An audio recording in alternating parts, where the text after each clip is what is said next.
আজকে আপনাদের সঙ্গে একটা সিক্রেট শেয়ার করব, যেটা হচ্ছে একটা অয়েলের সিক্রেট। এখন কম বেশি সবারই চুল পড়ে যাচ্ছে, যার জন্য আমি একটা অয়েল বানাবো যেটা আপনাদের অনেক উপকার আসতে পারে। তো এখানে আমি হচ্ছে মেথি, তিসি, জবা ফুল, পেঁয়াজ, অ্যালোভেরা, তেল এগুলো নিয়ে নিয়েছি। এগুলো আমি সুন্দর করে তেলের মধ্য দিয়ে সুন্দর করে জ্বালিয়ে একটা তেল বানাবো।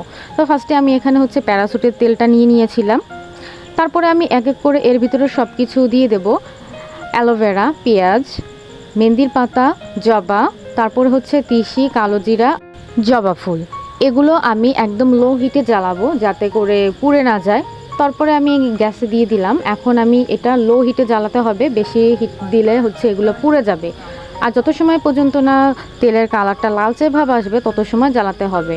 তো এখানে হচ্ছে আমার অয়েলটা একদম রেডি। এটার কালার যখন এরকম হয়ে আসবে তখন বুঝতে হবে যে না, অয়েলটা একদম রেডি হয়ে গিয়েছে। আর সপ্তাহে এটা 2 বা 3 বার ব্যবহার করলে আপনাদের হেয়ার ফল একদম অনেকটা কমে যাবে আশা করি। আমিও ইউজ করি, চাইলে আপনারাও ব্যবহার করতে পারেন। ইনশাআল্লাহ ভালো রেজাল্ট পাবেন। আল্লাহ হাফেজ।